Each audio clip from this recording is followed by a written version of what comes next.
Hello students, दृश्य success academy online classes में एक बार पुनः आपका स्वागत है। मैं विशाल सर एक बार पुनः आपका स्वागत करता हूं। आज वीडियो स्टार्ट करने से पहले मैं अपने खास तौर से सुपर टेट जूनियर के स्टूडेंट से ये ज़रूर कहना चाहूँगा, काफ़ी दिन आराम कर लिया है, पुनः एक बार परीक्षा की तैयारी में लग जाइए।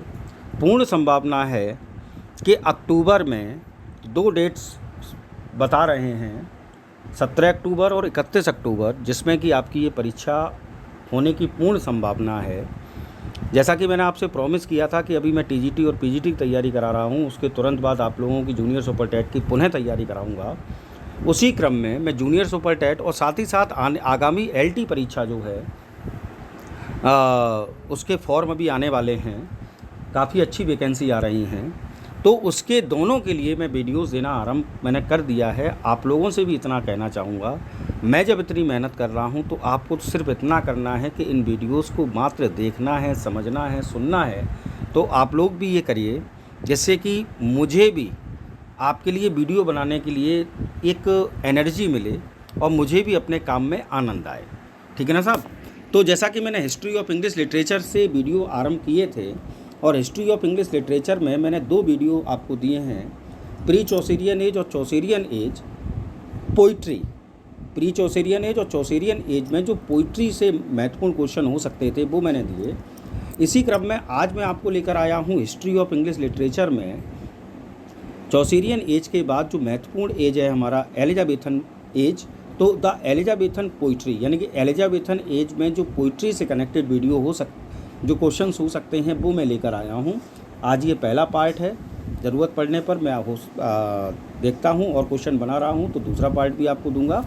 तो पहला क्वेश्चन स्टार्ट करता हूँ direct. Which dynasty brought political stability to England from 1485 to 1603? Which dynasty brought political stability to England from 1485 to 1603? England में कौन सी शासन सत्ता ऐसी थी जो कि 1485 से 1603 तक इंग्लैंड में स्टेबिलिटी लेकर आई?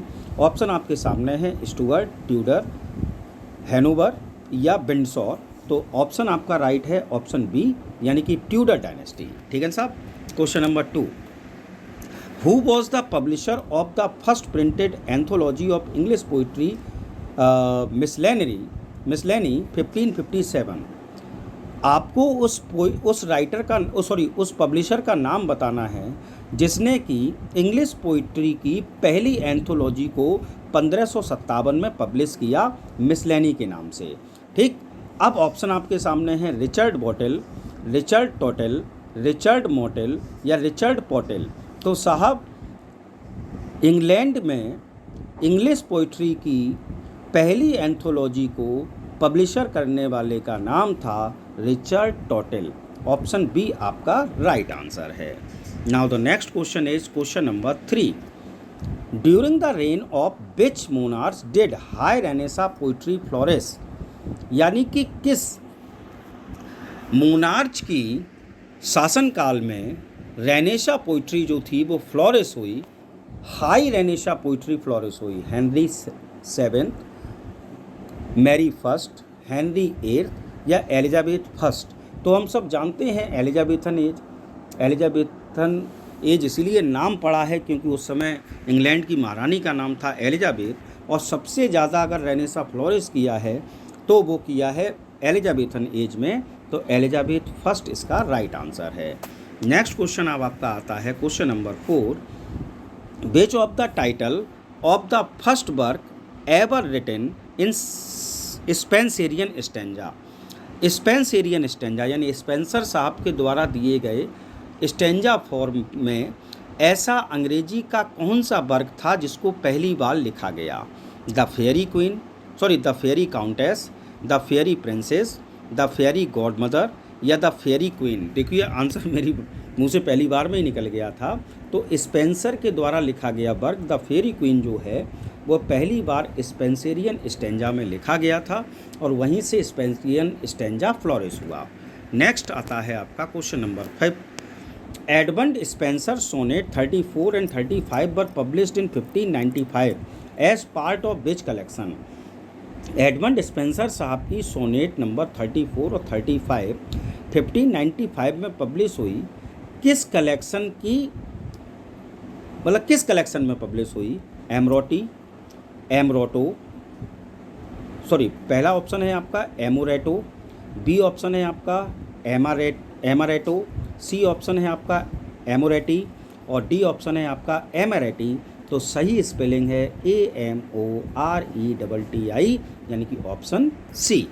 नेक्स्ट क्वेश्चन आता है आपका, what was the name of Edward Spencer second wife who inspired many of his sonnets? आपको एडमंड स्पेंसर साहब की दूसरी पत्नी का नाम बताना है जिसने कि स्पेंसर साहब को ढेर सारी सोनेट्स लिखने के लिए इंस्पायर किया। तो ऑप्शन आपके सामने हैं Elizabeth Doyle, Elizabeth Boyle, Elizabeth Coyle, Elizabeth Foyle. तो ऑप्शन बी आपका राइट आंसर है Elizabeth Boyle. Question number 7, who wrote the introductory sonnet to Spenser's Faerie Queene? Spenser साहब की फेरी क्वीन के लिए इंट्रोडक्टरी सोनेट लिखने वाले लेखक का नाम क्या है? स्पेंसर हिमसेल्फ, स्पेंसर ने स्वयं लिखी, sir Philip Sidney, sir Walter Raleigh या लेसेस्टर। तो ऑप्शन सी आपका राइट आंसर है, सर वॉल्टर रेलिक साहब ने इंट्रोडक्टरी सोनेट लिखी है स्पेंसर साहब की फेरी क्वीन की। नेक्स्ट आता है अब आपका question number 8, which of the following is a typical rhyme scheme of the Petrarchan sonnet? Petrarchan sonnet जो है उसकी टिपिकल राइम स्कीम क्या है? A sestet, ABA, ABA and octet, CD, DC, CDDC या B option an octet, ABBA, ABBA and sestet, CDE, CDE।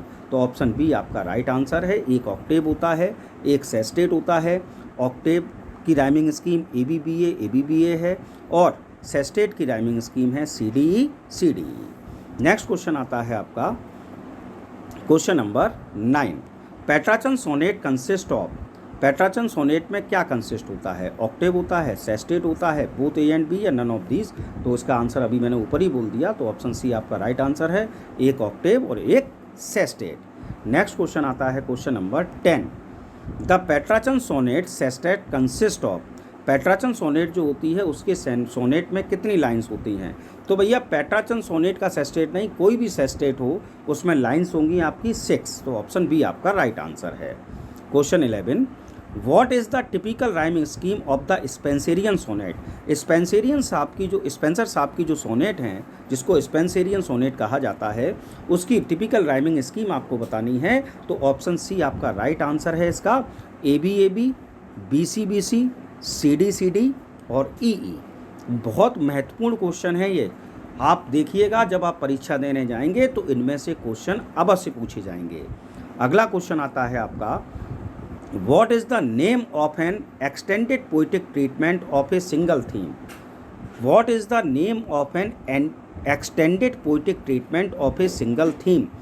यानी कि किसी भी एक सिंगल थीम को एक्सटेंडेड पोइटिक ट्रीटमेंट देना क्या कहलाता है? ये सोनेट सर्किल, ये सोनेट राउंड, ये सोनेट सीरीज या ये sonnet cycle?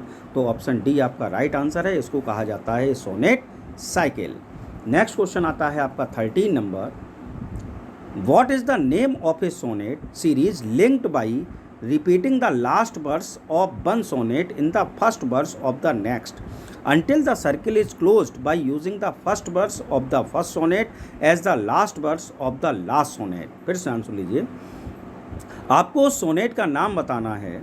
Sonnet series linked by repeating the last verse, एक ऐसी सीरीज जिसमें कि लास्ट वर्स जो हैं वो रिपीट होती हैं वन सोनेट की in the first verse of the next,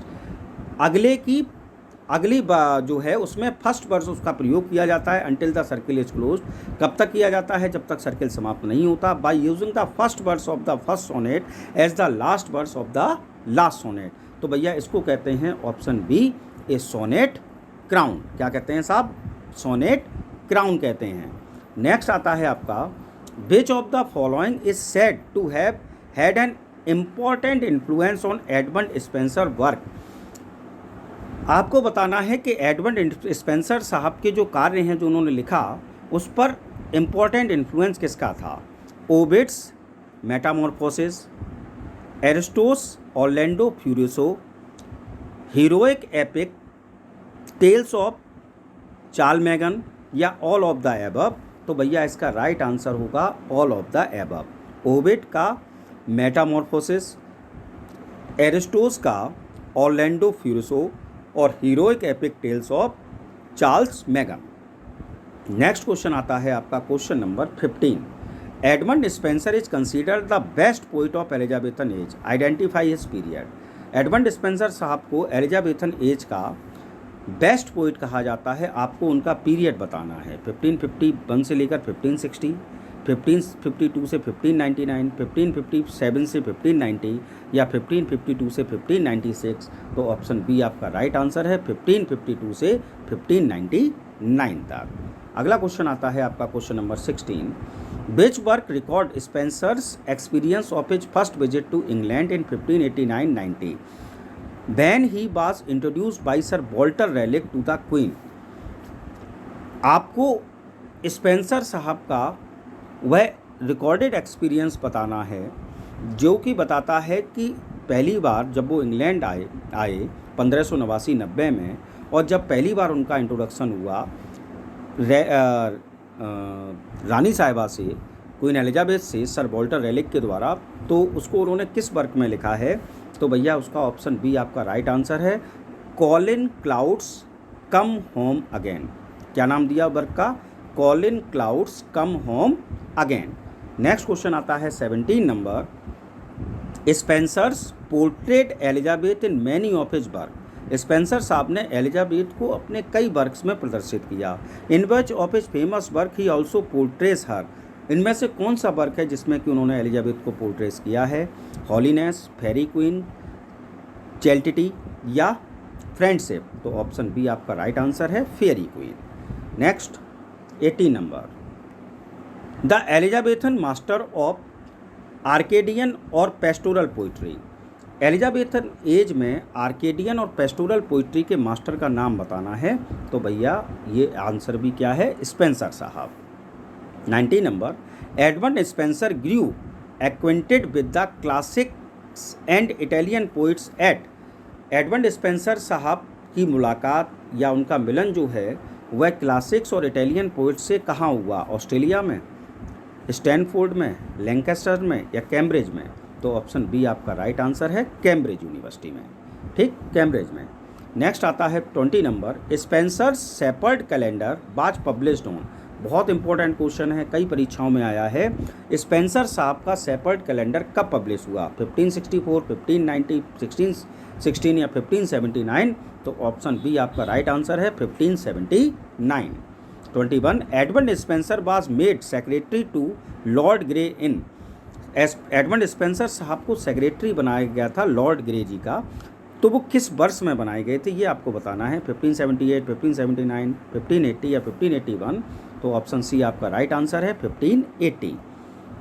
question number 22। Name the castle where Spenser lived and finish the first 3 books of Faerie Queene. आपको उस महल का नाम बताना है जहां स्पेंसर साहब रुके और उन्होंने फेरी क्वीन की शुरुआत की 3 बुक्स फिनिश की लिखकर। तो Leicester House, Kilcolman, Lord Grey's castle या हार्वे हाउस? तो ऑप्शन बी आपका राइट आंसर है, किलकोलमैन। कौन से कास्टल में रुके ये? किलकोलमैन, ठीक है ना? बी ऑप्शन आपका राइट आंसर है। नेक्स्ट क्वेश्चन आया question 23। Which poem of Spenser was praised by Coleridge for its swan like movement. Spenser साहब की किस पोएम की प्रशंसा एस.टी. कॉलेज साहब ने की है और उस पोएम को स्वान लाइक मूवमेंट कह दिया है? तो भैया ऑप्शन आपके सामने है, तो ऑप्शन बी आपका राइट आंसर है इसका, ठीक है ना? प्रोथेलेमियन। पोएम का नाम क्या है? Prothalamion. 24। Who is known for his Amoretti. अपने वर्क एमरोटी के लिए कौन जाना जाता है? तो एमरोटी से कनेक्टेड क्वेश्चन पहले आ चुका है, आपको पता है स्पेंसर साहब का ये वर्क है, तो ऑप्शन डी आपका राइट आंसर है। 25। The figure of the warrior virgin in Spenser's Faerie Queene is represented by the character. Figure of warrior virgin in Spenser's Faerie Queene is represented by the character. यानी कि barrier virgin जो है उसका figure जो है वो Spencer साहब की फेरी क्वीन में किसके द्वारा रिप्रेजेंट किया गया, नाम बताना है कैरेक्टर का। तो भैया ऑप्शन आपका है ब्रिटोमार्ट, ग्लोरिना, सिंथिया या ड्यूएसा। तो ऑप्शन ए आपका राइट आंसर है ब्रिटोमार्ट, ठीक है ना, ब्रिटोमार्ट के द्वारा। 26 who was known as the English Petrarch. English Petrarch किसको कहा जाता है साहब? तो English Petrarch Sidney, Spenser, Dryden या नन ऑफ द अबव। तो भैया सिडनी साहब को कहा जाता है इंग्लिश पेट्रच, ध्यान रखिएगा, ऐसे क्वेश्चन बहुत पूछे जाते हैं। Next, Astrophel and Stella consist of. Astrophel and Stella जो कि फिलिप सिडनी साहब के द्वारा लिखी गई सोनेट्स का कलेक्शन है, आपसे ये पूछा जा रहा है कि उसमें कितनी सोनेट्स हैं। 108 सोनेट्स, 11 सॉन्ग्स, 108 सोनेट्स, 11 सॉन्ग्स या नन ऑफ दीज। तो ऑप्शन ए आपका राइट आंसर है 108 sonnets and 11 songs. 28 number question, which among these is the masterpiece of Philip Sidney. इनमें से कौन सा वर्क जो है उसको फिलिप सिडनी साहब का मास्टरपीस कहा जाता है? Astrophel and Stella, Arcadia, the defence of poesy या नन ऑफ दीज। तो नन ऑफ दीज तो हो ही नहीं सकता है, डिफेंस ऑफ पोइसी इनका एक प्रोज वर्क है, द आर्केडिया है नहीं, तो ऑप्शन ए इनका मास्टरपीस कहा जाता है, एस्ट्रोफल एंड स्टेला। नेक्स्ट आपका आता है 29 number question, which of the following poems is a pastoral romance. इनमें से कौन सी पोइम पेस्टोरल रोमांस के रूप में लिखी गई? तो ऑप्शन आपके सामने है Astrophel and Stella, Arcadia, the battle of Agincourt और एंडीमियन एंड फेल्प। तो ऑप्शन बी आपका राइट आंसर है आर्केडिया। नेक्स्ट क्वेश्चन अब आपका शुरू होता है 30 number, Philip Sidney wrote an apology for poetry in immediate response to. Sir Philip Sidney का एक बहुत ही क्लासिकल वर्क है एन एपोलॉजी फॉर पोइट्री, ये इन्होंने एक इमीडिएट रेस्पॉन्स के रूप में लिखा। तो किसके लिए रेस्पॉन्स दिया था? तो भैया मैं डायरेक्ट आंसर आपको दे दे रहा हूँ, स्टीफन गॉसन इनका एक साथी थे जो कि इनसे 1 साल सीनियर थे, क्लास में भी उम्र में भी। उन्होंने एक बुक लिखी थी जिसका नाम था द स्कूल ऑफ एब्यूज़, और ये बुक उन्होंने डेडिकेट की थी सर फिलिप सिडनी को। तो ये उन्होंने अपना मोरल ड्यूटी मानी, और तब सर फिलिप सिडनी ने अब ये मोरल ड्यूटी मानते हुए, क्योंकि ये बहुत बड़े प्रशंसक थे पोइट्री के, तब इन्होंने इस ऐसे को लिखा एन एपोलॉजी फॉर पोइट्री। तो ऑप्शन सी आपका राइट आंसर है। नेक्स्ट आता है आपका, the defence of poesy by sir Philip Sidney is considered the first work of literary criticism. Defence of poesy जो है वह सर फिलिप सिडनी के द्वारा लिखा गया पहला लिटरेरी क्रिटिसिज्म का वर्क माना जाता है इंग्लिश लिटरेचर, अंग्रेजी साहित्य में। What is the text also known as, इसको किस और नाम से जानते हैं? तो देखिए यहाँ नाम आया द डिफेंस ऑफ पोइसी, और हम इसको किस नाम से जानते हैं? An apology for poetry. तो ऑप्शन ए आपका राइट आंसर है, ठीक है ना। एन एपोलॉजी फॉर पोइट्री के नाम से भी इसको जाना जाता है। वैसे इसका नाम क्या है? द डिफेंस ऑफ पोइसी, और इसका दूसरे नाम से किस नाम से जानते हैं? एन एपोलॉजी फॉर पोइट्री के नाम से। नेक्स्ट आता है 32 number, in the following phrase from the defence of poesy who or what is that the referent of her world is brazen, the poets only deliver a golden। यहाँ एक phrase आया है her world is brazen, the poets only deliver a golden. तो इसमें हर शब्द जो है and the defence of poesy में वो किसके लिए प्रयोग किया गया? तो किसके लिए प्रयोग किया गया? The moon, the poets lover, nature, या डी ऑप्शन है आपका Artemis the Greek goddess of the Hunt. तो मैं यहाँ स्पष्ट कर दूँ, ये ऑप्शन बी आपका राइट आंसर है। यहाँ हर शब्द जो है वो नेचर के लिए प्रयोग किया गया है। नेक्स्ट क्वेश्चन आता है 33 number, in the defence of poesy Sidney states that literature communicates deep and important truths through what. Defence of poesy में सिडनी साहब ने कहा है कि लिटरेचर जो है वो कम्युनिकेट करता है, डीप एंड इम्पोर्टेंट कम्युनिकेट करता है ट्रुथ के साथ। तो ट्रुथ के साथ करता तो है, लेकिन किसके द्वारा करता है? लाइस, पैराडॉक्सिस, बिब्लिकल रेफरेंसेस या फैक्ट्स एंड फिगर्स। तो इसका राइट आंसर होगा ऑप्शन ए, लाइस के द्वारा। यानी कि ट्रुथ के साथ कम्युनिकेट करता है, मतलब ट्रुथ कम्युनिकेट करता है किसके साथ? झूठ के साथ, लाइस के साथ। ऑप्शन आपका ए सही है, ठीक है ना। Question number 34, what is the Sidney's standpoint in the debate over whether art needs social commitment. Sidney साहब का एक स्टैंड पॉइंट है जिसमें वो डिबेट करते हैं whether art need social commitment. तो ये क्या है? इसका मतलब है option B, aesthetic contemplation should be balanced with morality in art. यानी कि हमें क्या करना चाहिए, एक एस्थेटिक कंटेम्पलेशन चाहिए और उसके लिए क्या होना चाहिए कि आर्ट में मोरलिटी होनी चाहिए, यानी कि आर्ट को मोरलिटी के साथ प्रदर्शित करना चाहिए। नेक्स्ट आता है 35 number, who is thought to be the inspiration for Stella and Sidney's Astrophel and Stella sonnet sequence. ठीक, यानी कि यहाँ ये पूछा गया है कि सिडनी साहब के द्वारा लिखा गया जो एस्ट्रोफल एंड स्टेला, जो उनका सोनेट और सॉन्ग का कलेक्शन है, उसमें स्टेला जो है वो आखिरकार कौन है? Penelope Devereux, Penelope Devereux. तो देखिए ऑप्शन सब वही हैं, पेनेलोप डेबुरेक्स ही बोल सकते हैं, lady Rich, lady Rich, lady Rich, lady Rich, लेकिन यहाँ सही स्पेलिंग होगी PHENELOPE, पेनेलोप, DEVEREUX। तो ऑप्शन ए आपका राइट आंसर है। नेक्स्ट आता है 36 number, in which year was Astrophel and Stella publish. Sidney साहब का वर्क एस्ट्रोपल एंड स्टेला किस वर्ष में पब्लिश हुआ? 1430, 1591, 1600, 1491। तो भैया राइट आंसर है आपका B number 1591। 37, Michael Drayton brought out his the Mortimeriados in how many line stanza. Michael Drayton जो कि एलिजाबेथन एज के एक और पोइट हैं, उन्होंने अपना एक वर्क लिखा, वर्क का नाम है मेरी मेडस। वह कितनी लाइन के स्टैंजा में लिखा गया? 8 लाइन के, 3 लाइन के, 7 लाइन के या 4 लाइन के? तो ऑप्शन सी आपका राइट आंसर है 7 लाइन स्टैंजा। नेक्स्ट आता है, whose poetry is full of patriotism. इनमें से कौन सा लेखक ऐसा है जिसकी पोइट्री फुल ऑफ पैट्रियोटिज्म होती है? सिडनी साहब, स्पेंसर साहब, ड्राइटन साहब, शेक्सपियर साहब। तो ऑप्शन सी आपका राइट आंसर है ड्राइटन साहब। Next, which of this is known work of Michael. इनमें से कौन सा वर्क जो है वह माइकल साहब का है? Poly Olbion, the Barons' Wars, England's heroical epistles या द बैटल ऑफ एगनकोर्ट। तो ऑप्शन ए आपका राइट आंसर है पॉली ऑल्बियन। ठीक है ना साहब। लास्ट क्वेश्चन आज के वीडियो का, the first example of songs and sonnet might be quoted as. जो सॉन्ग्स और सोनेट का पहला एग्जाम्पल है उसको किस प्रकार से आप कोट कर सकते हैं? मैरो एंड लीडर के रूप में, वीनस एंड एडोनिस के रूप में, एज यू लाइक इट के रूप में, या टोटेल्स मिसलेनी के रूप में? तो साहब ऑप्शन डी आपका राइट आंसर है, टोटेल्स मिसलेनी के रूप में आप इसको कोट कर सकते हैं, सॉन्ग्स एंड सोनेट का फर्स्ट एग्जाम्पल। तो इस वीडियो में मैंने आपको 40 महत्वपूर्ण क्वेश्चन दिए एलिजाबेथन एज से।